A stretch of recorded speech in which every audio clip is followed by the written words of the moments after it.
¿Qué tal? ¿Cómo les va? Bueno, aquí en plena luz con un programa donde vamos a hablar del nuevo paradigma y en particular vamos a hablar de una antigua sabiduría que es la sabiduría maya propia de nuestro continente América. Y bueno, aquí estamos, Eduardo Juan Breitenberger en Argentina, Elsa ¿Cómo Noemí va? en Costa Rica y vamos al grano. Después vamos a seguir presentándonos, pero ahora vamos al grano. Este programa surge de que pensamos este año darle a Plena Luz una dinámica en la cual tendremos invitados, pero en caso de que no tengamos invitados, estos programas van a ser temáticos. Entonces, este es el primer programa temático. Vamos a hablar de la antigua civilización maya y vamos a hablar de ellos. ¿Por qué? Porque en realidad, que parezca una contradicción, estamos en un nuevo paradigma filosófico y de pensamiento. Un nuevo paradigma que comenzó en realidad alrededor de los años 20, como todo paradigma que se inicia, los creadores de una nueva visión, los científicos, los filósofos, sencillamente siguen reflexionando y haciendo su trabajo. Y después se van encontrando con novedades. Y las novedades se acumulan y uno se da cuenta que hay algo que cambió, ¿verdad? Entonces, este nuevo paradigma podríamos decir que de alguna manera sale del mecanicismo completamente, o sea, no se puede seguir sosteniendo de que el hombre es semejante a una máquina, ni a un carro, ni a una computadora, ni a ninguna de las dos cosas. Eh, no podemos decir que el ser humano, ¿verdad?, es igual a esto, no podemos decir de que el ser humano está aquí y la naturaleza está allá, y el ser humano es amo y señor de la naturaleza y la domina, que ese era el viejo paradigma. O sea, cómo controlar la naturaleza, cómo vencerla, cómo dominarla para desarrollar la industria y la tecnología, y etcétera, etcétera. Todo esto no vamos a decir ni siquiera por qué, porque es evidente. Las consecuencias las tenemos en las narices, ¿verdad? Y por otra parte, esto no corresponde a la realidad. Y uno tiene que pensar qué es la realidad. Desde la óptica del viejo paradigma, la realidad era lo que Eduardo, yo, X podía ver desde su conciencia racional. Hoy, por empezar, nos damos cuenta que nosotros tenemos una percepción de la realidad totalmente mediada por nuestra posibilidad biológica, por nuestros receptores. Un gato, un pájaro, una tortuga ve la realidad de una manera completamente distinta a la nuestra. Entonces tendríamos que decir, ¿y cuál es la verdadera? La verdadera es la realidad del observador. Entonces, así, más allá del paradigma cuántico, del fenómeno cuántico que sucede, ¿verdad?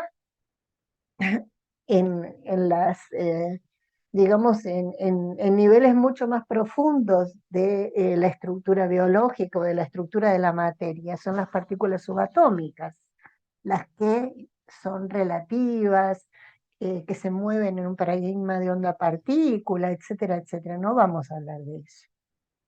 Pero uno observa de acuerdo a las posibilidades de percepción. Entonces, el otro día, yo estoy preparando en este momento un libro, estoy trabajando en un libro de kinesiología, estoy estudiando mucho. Entonces, mm, permanentemente, no sé si ustedes se dan cuenta cómo todo lo que nosotros trabajamos de filosofía tiene un enfoque eurocéntrico, siempre es Grecia, ¿verdad? La cuna de la filosofía, etcétera. Y eso es otra cosa que también, de alguna manera, se está mostrando como que tiene punto de un límite. Ya ese eurocentrismo tampoco funciona a nivel global. Eh, Pensamos en la medicina tradicional china, pensamos en la medicina ayurveda como tradición, hay mucho trabajo hecho. Eh, en el caso de la medicina china, yo creo, y de la filosofía de la medicina tradicional china, hay un dato bien interesante en relación al espacio y el tiempo, Es esta cuestión de que en realidad el tiempo es una convención, que el tiempo no es lineal y que el tiempo está desplegado, o sea que en realidad pasado, presente y futuro están conviviendo, que es lo que hace que nosotros vivamos en el presente. Es lo que sucede en esta materia que somos. Pero resulta que cuando nos acordamos de un suceso que vivimos, estamos realizando una recapitulación. Estamos yendo al mismo lugar donde está esta información con nuestra conciencia para poder tener una lectura diferente o para poder recordar desde otro lugar, desde la experiencia de la materia del tiempo presente. Esto es prácticamente esta idea de la medicina tradicional china, o la filosofía china del tiempo como una especie de mantel desplegado, decían ellos, ¿no? El pasado está en un punto, el futuro en otro, el presente en otro, pero no es que uno viene primero, el otro después, no es así. Ok, en esa Es, búsqueda, sí, es Eduardo, como, siempre podemos hacer una correlación, ¿no? Porque todo lo que estás comentando en la medicina china, lo vemos en las medicinas tradicionales y en la maya, desde luego, y los mayas han sido maestros del tiempo, ¿no es cierto? A exactamente, través de su calendario y la cosmología, cosmogonía del ser humano como representante de todo este universo, con toda su capacidad y su condición de estructura vital, energética, espiritual, emocional, física, que está totalmente conectado con todo y representa todo esto de lo que estás hablando y por eso funcionan estas medicinas también. exactamente. Y por eso surge la inquietud de empezar a hablar un poco de los mayas, porque, digamos, cuando hablamos de los mayas hablamos de los calendarios, cuando hablamos de los mayas hablamos de la arquitectura, eh, hablamos de la escultura, de las artes, pero es como si no hubiera una cosmovisión maya, ¿verdad? O que la cosmovisión maya estuviera relacionada a esto, o que en realidad los mayas no sean de esta tierra, que vengan de otros lugares y que en realidad en un punto se retiraron. Digamos, la verdad es que la historia de América está borrada. La historia del mundo está borrada en un punto, pero la historia de América está borrada de verdad. ¿Por qué? Porque un genocidio, ese genocidio se dio en un proceso de tiempo largo, no fue repentino, y aparte de eso, un genocidio cultural, porque se prohibieron las lenguas, porque se destruyeron un sinnúmero de documentos. Entonces, todo eso es una realidad que los nativos americanos nosotros padecemos, ¿verdad? O sea, es así. Bueno, en esta búsqueda yo he dado con una persona que quiero mencionar, porque bueno, la desconocía completamente, pero es Domingo Martínez, que es un lingüista mexicano que trabajó en la universidad, en la UNAM, en la Universidad Autónoma de México. Fue un lingüista especializado en cultura maya, en lengua maya, y aparte un hablante hablante maya y también escribía en maya porque pertenecía al pueblo maya, ¿verdad?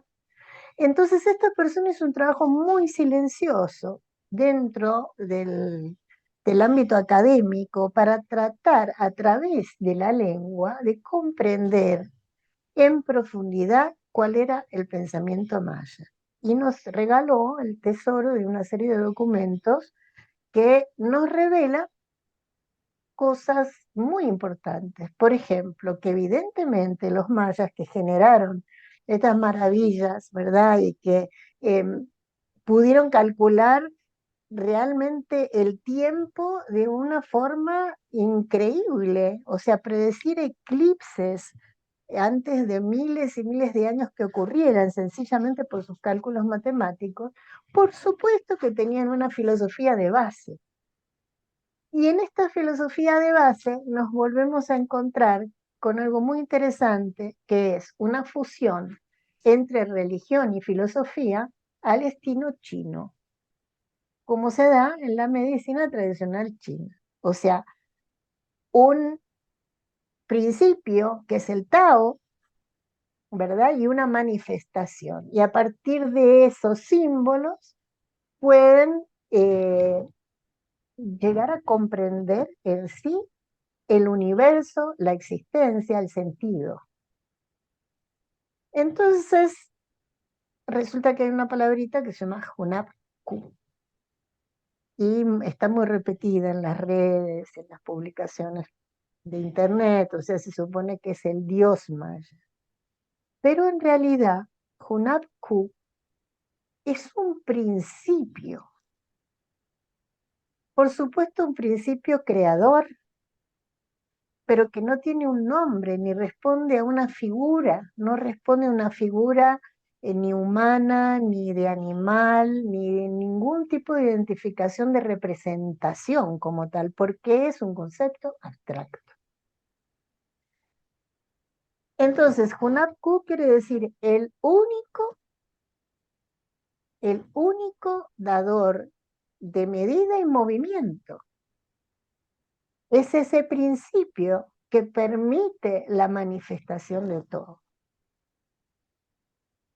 Y ahí ya hay un planteo filosófico que surge cuando nos encontramos con un vocablo que es el vocablo Kan o Chan, que designa al hombre, al ser humano, pero también designa otro tipo de conceptos.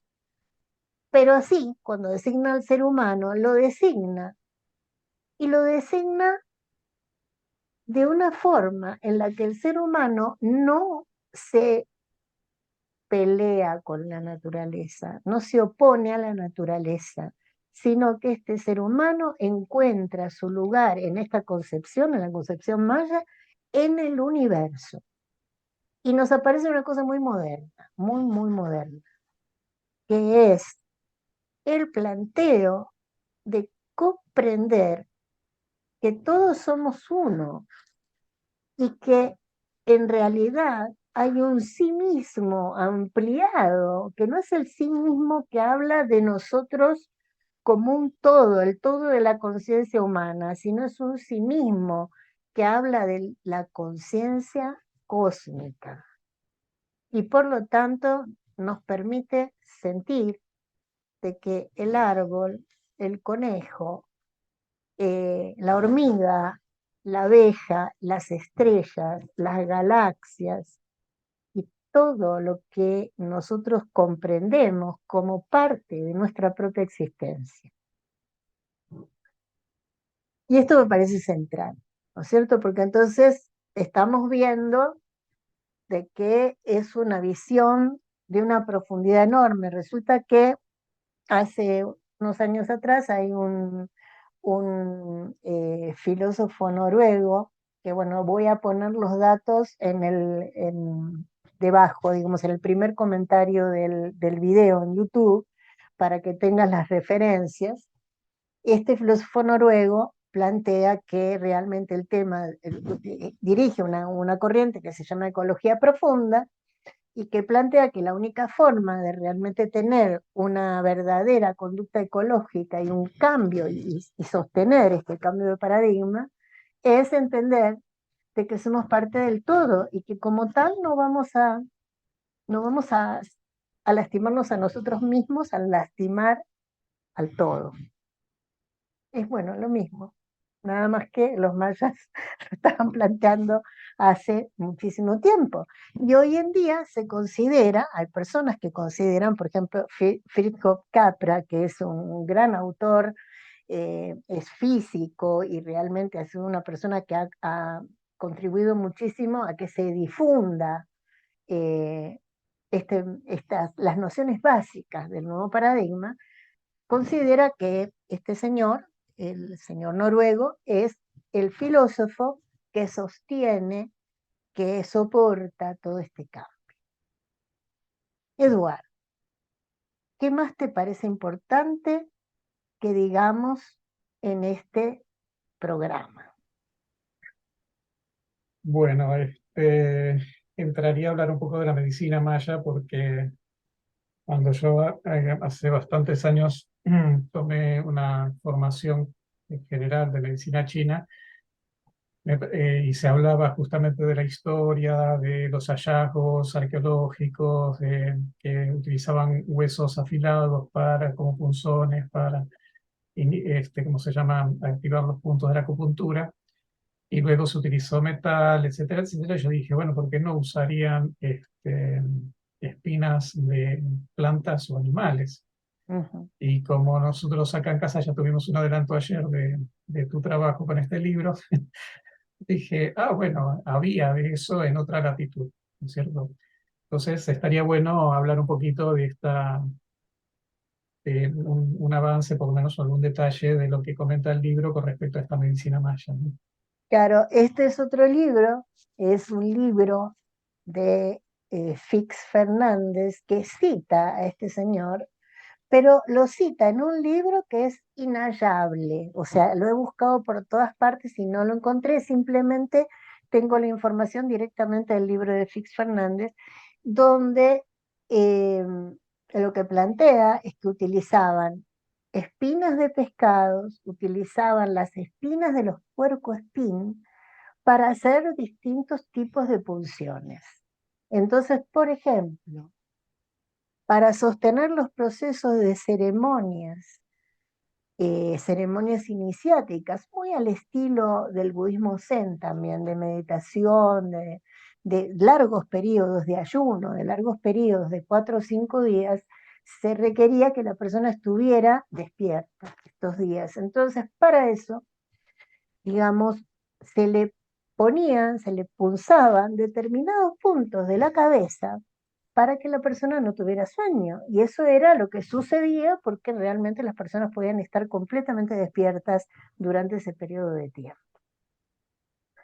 Eh, Se sabe que utilizaron también todo tipo de plantas, utilizaron animales, utilizaron minerales también para la cura de distintos temas, pero veían esta sanación como parte integral del todo, ¿verdad? Entonces, bueno, por ejemplo, nosotros tenemos por alguna referencia, no de los mayas, pero sí de la medicina americana y de la filosofía americana, que muy bien este investigador mexicano lo coloca como, o sea, dice que los mayas tienen esta visión, pero esta visión es compartida absolutamente por todos los pueblos y todas las culturas de América. Nombra a los Aymara y nombra a todos los aborígenes de la región andina sur, ¿verdad? O sea, porque justamente se ve al dios Sol, sí, como un dios, un principio ígneo, y que de ese principio ígneo se va a desprender el espíritu, va a tener ese carácter solar, pero que de, digamos, algo que hay un término que se llama pixan, pix, ese prefijo significa cubierta o corteza, de esa corteza va a surgir el alma, porque el alma de alguna manera ya es producto de una acción formativa.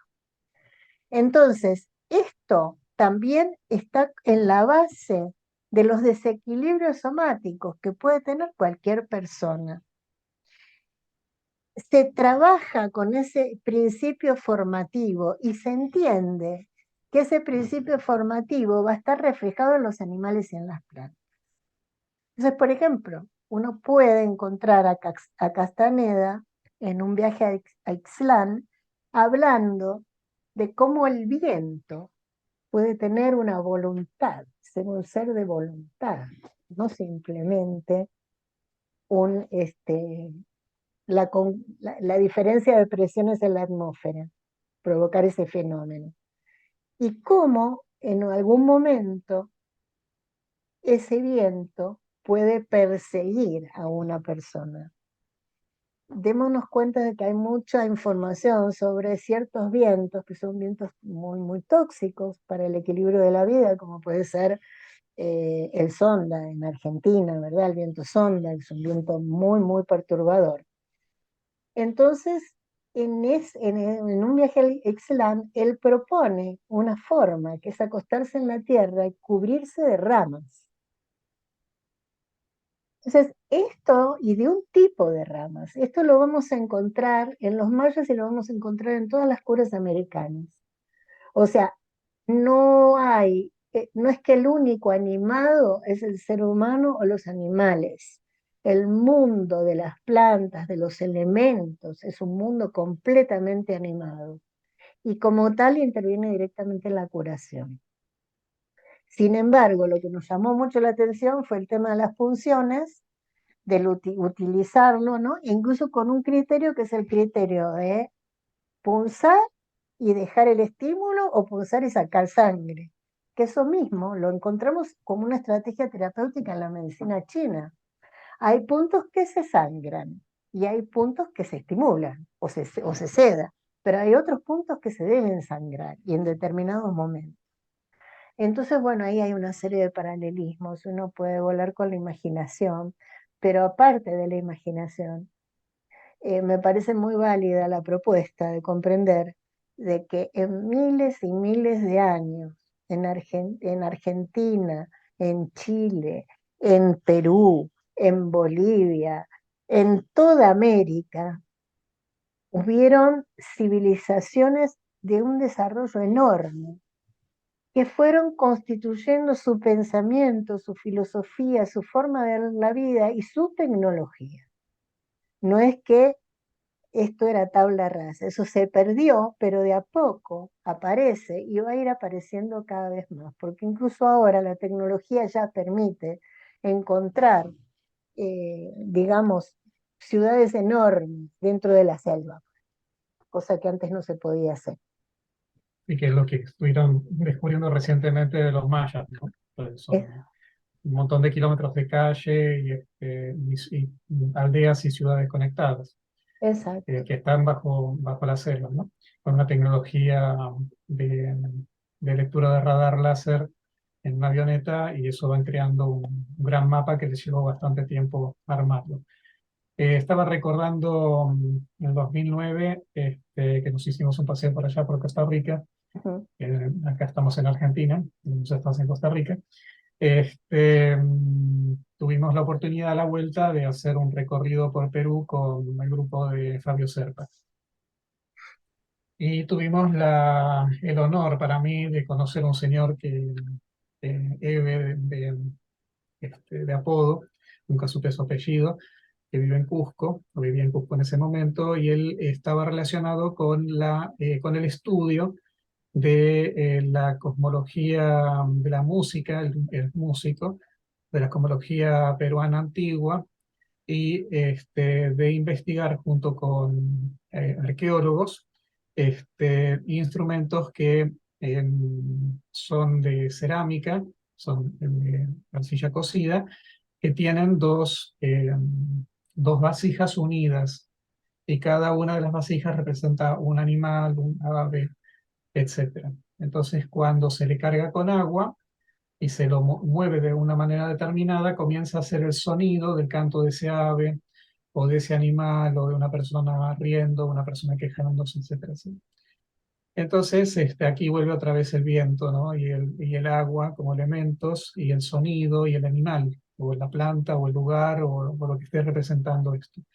Otras investigaciones más recientes hablan que las frecuencias o sea, el nivel de frecuencias que generan estos sonidos son los que hoy día se estudian para poder activar centros cerebrales, ¿no es cierto?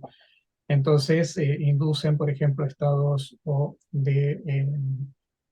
se llama?, de percepción mayor, o al contrario, de una relajación profunda, un estado meditativo profundo, o inclusive estados amnésicos, ¿no es cierto?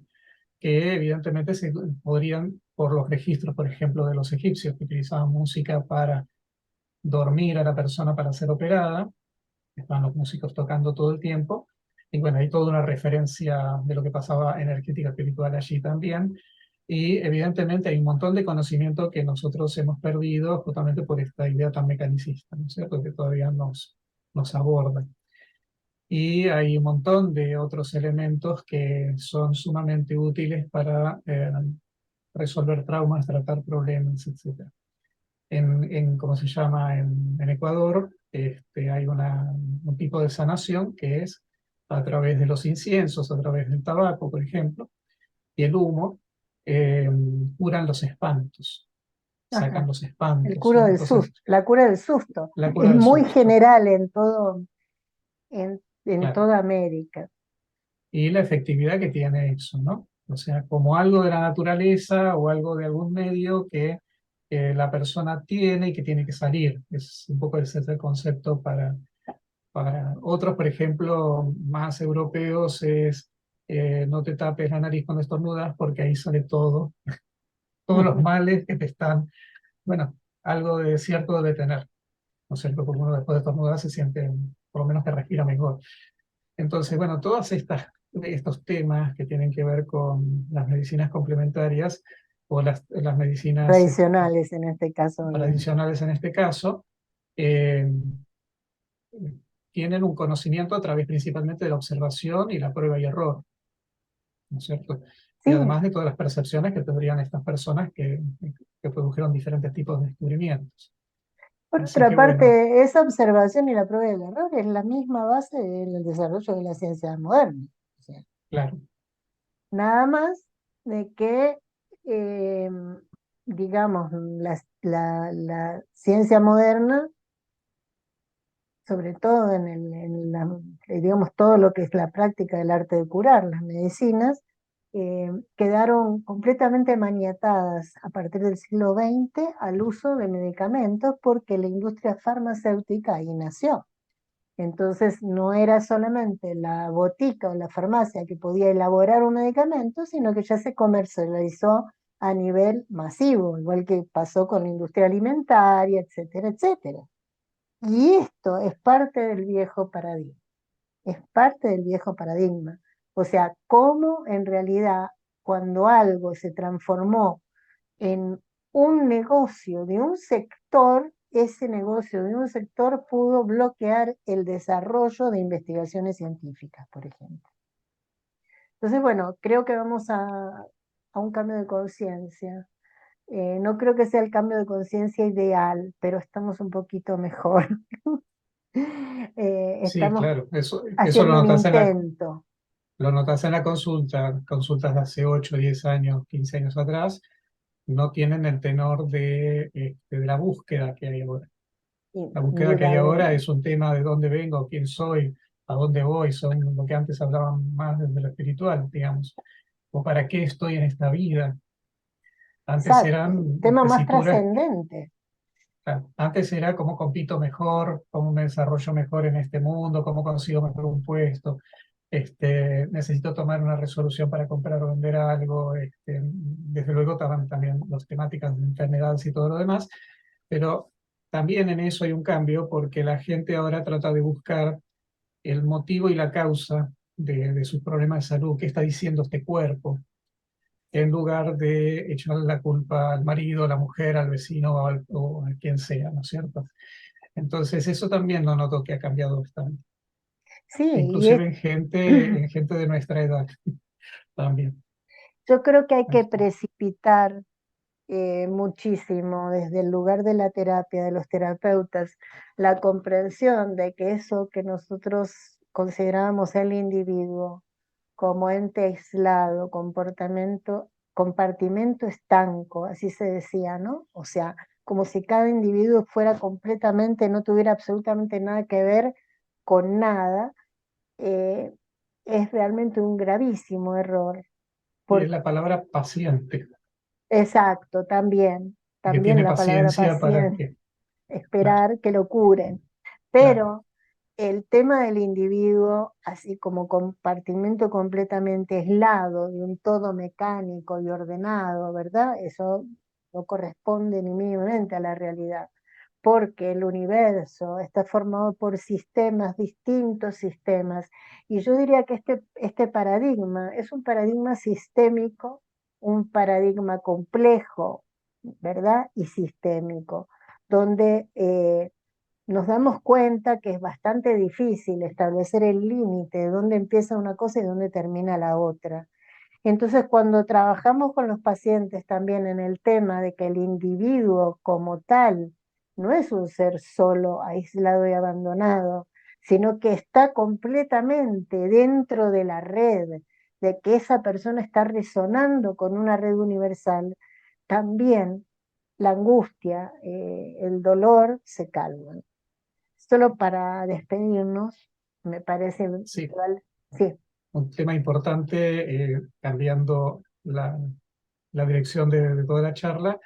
La Escuela de Diagnóstico Energético Integral para este año ya tiene sus fechas, que es el inicio de el Terapeuta Vibracional Day de Diagnóstico Energético Integral, que son curso. cursos online, en la cual iniciamos con la cursada de chakras desde la mirada del Day, que inicia el 6 de marzo. Para los que tengan interés, pueden enviarnos comentarios a través de ¿cómo se llama? La información que tengamos debajo de este video. Luego continúa Meridianos Medicinas Chinas desde la mirada del Dai también, terapia floral desde la misma mirada, y esto conforma lo que es la certificación de terapeuta vibracional Dai, que tendría una duración de aproximadamente 6 meses, ¿verdad?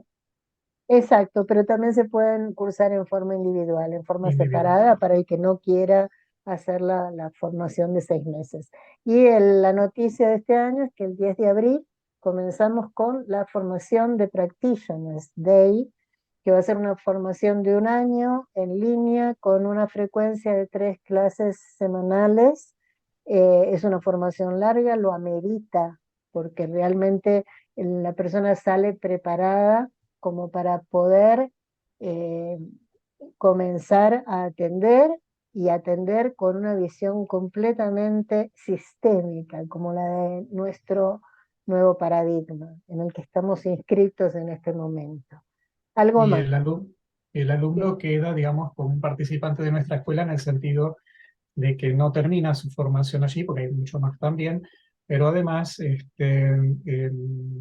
lo que damos es soporte de toda la problemática que le surge luego en las sesiones, cómo puede comprenderlo, entenderlo, profundizar con las sugerencias de los materiales necesarios, como para que el alumno no quede solo luego de la formación, ¿no? Eso también está, nuestra escuela también lo incluye.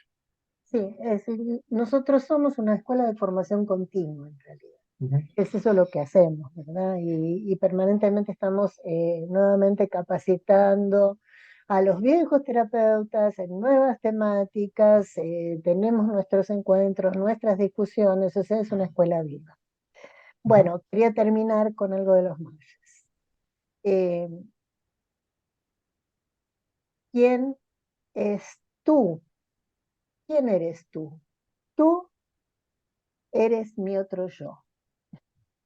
Entonces, justamente con esto cerrar de lo que estaba hablando, de digamos, de la totalidad absoluta, de sentirse de que realmente no hay nadie que esté solo, somos parte de algo que nos contiene, inmenso que nos contiene, donde hay muchísima luz, donde hay muchísima existencia de conciencia benevolente para ayudarnos, para que podamos echar mano de ella, ¿verdad? Entonces, bueno, con esto terminamos y síganos en nuestras redes. Denle like, me gusta, compartan, denle a la campanita para recibir las novedades. Y bueno, estamos aquí para cualquier tipo de consulta que quieran hacernos. Gracias. Ok, DATE, Diagnóstico Energético Integral en Facebook, en Instagram. Bueno, por supuesto en nuestro canal, que aquí van a estar viendo nuestros videos. y por favor compartan, porque es una información valiosa. Sabemos que es así. Hasta la próxima.